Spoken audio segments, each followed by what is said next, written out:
Une meilleure santé au travail par des gestes simples du quotidien vont améliorer donc ton impact sur ton environnement, mais également sur ton aspect familial. Prendre soin de ta santé va donc avoir des aspects positifs sur chaque domaine de ta vie, mais également sur ta productivité. Ces changements te préserveront du développement de certaines maladies professionnelles, amélioreront ta santé et aura un impact sur ta sédentarité. On définit la sédentarité par une position assise ou allongée étant beaucoup trop prolongée et ayant un impact négatif sur ta santé. Donc travailler assis dans un bureau est souvent synonyme de sédentarité. Et ça, c'est ce qui peut t'arriver notamment dans ton quotidien. En moyenne, on reste assis pendant 7 heures en prenant en compte le fait d'être assis dans ta voiture, d'être assis lorsque tu manges, d'être assis lorsque tu travailles, etc. Les conséquences d'être trop souvent assis sont multiples. Par exemple, l'apparition de la fatigue, la perception amoindrie, une baisse de la concentration dans son travail, une baisse des performances cérébrales, une circulation du sang qui ralentit et qui accentue le risque d'hypertension artérielle, de maladies cardiovasculaires, l'apparition du surpoids, de l'obésité, du diabète, le sommeil altéré, le risque de cancer, la déformation de la colonne vertébrale, des dérèglements digestifs, bref, et la liste est longue. Donc pour casser ça, il te faut une activité physique régulière. Le sport représente une véritable source de bien-être, tout simplement parce qu'il va te permettre de rester en meilleure santé beaucoup plus longtemps. Il prévient des maladies cardiovasculaires, des risques de diabète, de dépression, de stress au travail, des accidents vasculaires cérébraux et de l'apparition de certains cancers. Avoir une activité physique régulière te permet également de sécréter des endorphines qui va donc diminuer ton état de stress, te permettant donc de mieux gérer certaines situations complexes, notamment lorsque tu es au téléphone avec un client ou avec un prospect, voire même t'aider à mieux gérer certaines situations conflictuelles dans la vie de tous les jours ou peut-être avec ton épouse. Le sport permet également d'augmenter ta motivation, la cohésion de groupe, l'esprit d'équipe et également le sentiment d'appartenance. Notamment le fait que ça va optimiser ta motivation, ça aura un impact positif sur ta productivité. Tu vas être beaucoup plus engagé, beaucoup plus optimiste, tu auras sans doute envie de faire beaucoup plus de choses et tu auras sans doute plus de créativité. Le sport va donc t'ouvrir des champs bien plus grands, te permettant d'être plus engagé dans tes tâches. Tu vas donc être plus réactif, plus dynamique et tu vas apporter une plus-value à chaque fois dans ton travail. Libéré par la pression du stress, ton esprit sera plus focus sur certaines tâches et te rendra donc beaucoup plus efficace à atteindre tes objectifs. Et en étant dans cet état d'esprit, tu peux voir ta productivité d'augmenter de plus 14%. Donc tu comprends bien qu'avoir une activité physique régulière aura des bénéfices sur ta santé physique, mais également sur ta santé morale. Mais bien sûr, avoir une activité physique régulière va de pair avec une alimentation saine et équilibrée. Car une alimentation déséquilibrée favorisera l'apparition de maladies chroniques, peut affecter ton bien-être ainsi que ta santé mentale. Une alimentation déséquilibrée se traduit très souvent par une consommation excessive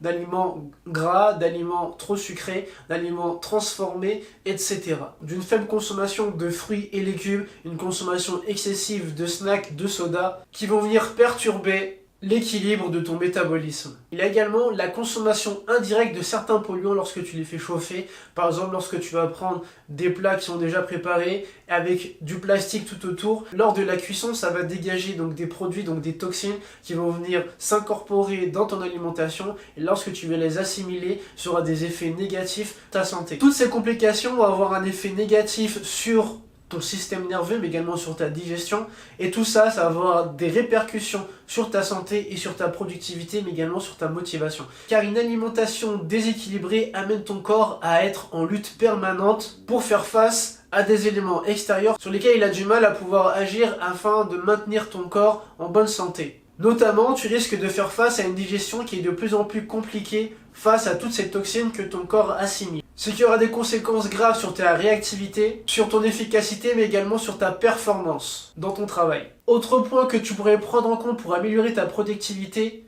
c'est l'aménagement de ton lieu de travail. Et ça afin de prévenir les risques musculo-squelettiques. Les troubles musculo-squelettiques, ce sont des troubles liés à ta locomotion. Et ces troubles vont avoir des conséquences sur principalement tes os, tes tendons, c'est-à-dire sur l'ensemble de tes tissus mous. Ces troubles se manifestent souvent par des douleurs fonctionnelles, localisées au niveau des muscles, au niveau du dos, au niveau de la colonne vertébrale, au niveau du cou, au niveau de la nuque, etc. Et très souvent dû à une mauvaise posture lors de ton travail. Et la répétition de ces gestes nuisibles vont être la cause de l'apparition d'un certain nombre de syndromes, notamment au niveau de la coiffe du rotateur, de la lombalgie, même des cervicales, etc. Ce type de trouble se manifeste très souvent chez les télétravailleurs qui n'ont pas forcément le lieu adéquat pour optimiser leur performance mais également leur santé dans leur milieu de travail. Mais il existe également des solutions qui te permettent d'optimiser ta santé, que tu travailles chez toi ou dans un bureau. Par exemple, le fait de travailler dans un bureau éclairé ou d'être moins souvent assis. Plutôt que d'être assis, essaye de travailler debout, aménage ton bureau de façon à ce qu'il soit assez haut et t'amener à être plus souvent possible debout. Toutes les 2 à 3 heures, essaye de prendre un temps à toi, va marcher, libère-toi l'esprit. Fais en sorte de préserver la qualité de l'air en aérant ton espace de travail. Travaille dans un espace dans une température modérée,